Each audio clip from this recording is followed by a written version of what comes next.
Hai sahabat Angkringan Sains Indonesia, bagaimana kabarmu hari ini? Semoga selalu baik dan sehat selalu ya. Nah, buat video kali ini masih ada keterkaitannya loh sama video yang kemarin, yaitu tips dan triks karya tulis ilmiah. Sering dengar kan kalimat karya tulis ilmiah? Tahu gak sih apa arti dari karya tulis ilmiah itu sendiri? Karya tulis ilmiah adalah suatu tulisan yang membahas suatu permasalahan.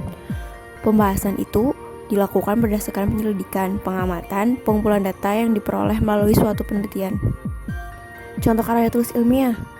Contoh karya tulis ilmiah sendiri itu 1. Laporan praktikum, 2. Skripsi, 3. Makalah, 4. Paper, 5. Esai, 6. Opini. Sudah tahu definisi dan contoh karya tulis ilmiah. Terus gimana dong kalau kita mau buat karya tulis ilmiah? Kan kita nggak tahu nih tahapan penulisannya.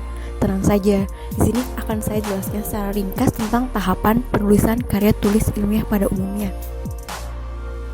Penulisan karya tulis ilmiah yaitu yang pertama, pendahuluan, kedua, tinjauan pustaka, ketiga, metodologi penelitian, keempat, hasil dan pembahasan, kelima, penutup, terakhir yaitu daftar.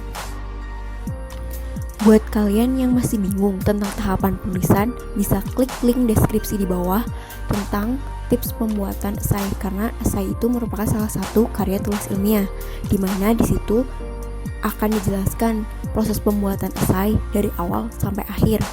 Buat kalian yang sudah mendengar dan menonton video tentang pembahasan esai, mari kita lanjut pembahasan tentang kiat-kiat menulis karya tulis ilmiah. Yang pertama, cari informasi lomba karya tulis ilmiah. Bisa mencari berbagai macam platform info lomba tentang pengadaan lomba karya tulis ilmiah. Kedua, pahami tema yang akan diangkat, misalkan tema tentang alam. Ketiga, cari subtema yang sesuai bidang. Sesuai bidang di sini adalah sesuai bidang dari ilmu keahlian kamu. Misalkan kamu dari IPA, kamu dari IPS, atau misalkan kamu dari anak jurusan farmasi, anak dari jurusan fisika, kamu bisa mengambil dari sesuai bidang jurusan kamunya. Mulai membaca informasi berkenaan dengan tema, informasi-informasi berkenaan dengan tema, misalkan tentang sampah, kamu mencari di Google tentang sampah-sampah, permasalahan sampah di Indonesia itu tentang apa saja. Kelima, diskusi dengan teman satu tim kamu.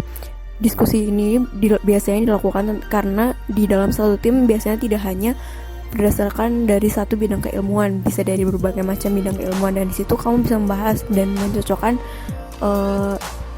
permasalahannya. Keenam, penetapan.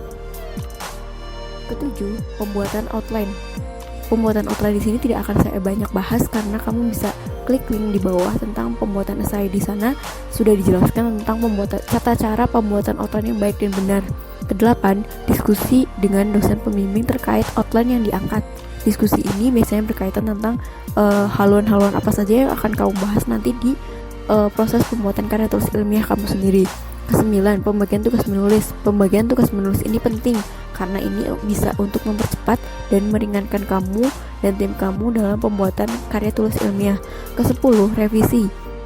Dari pembuatan karya tulis ilmiah kamu itu sendiri biasanya dari awal sampai akhir akan adanya proses revisi dari itu.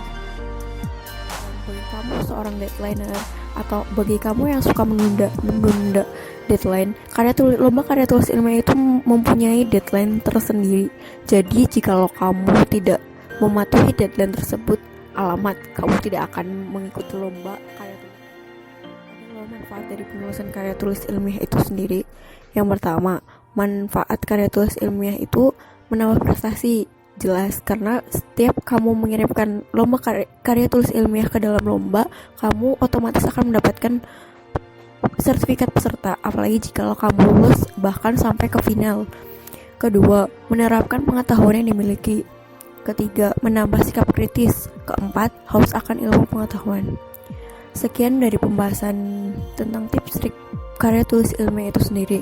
Just write, imagine means nothing without doing. Jadi apapun yang kamu bayangin doang di dalam ingatan kamu, tapi tanpa kamu melakukan, itu sama aja nol. Jadi lakukan hal-hal yang emang kamu ingin lakukan. Terima kasih.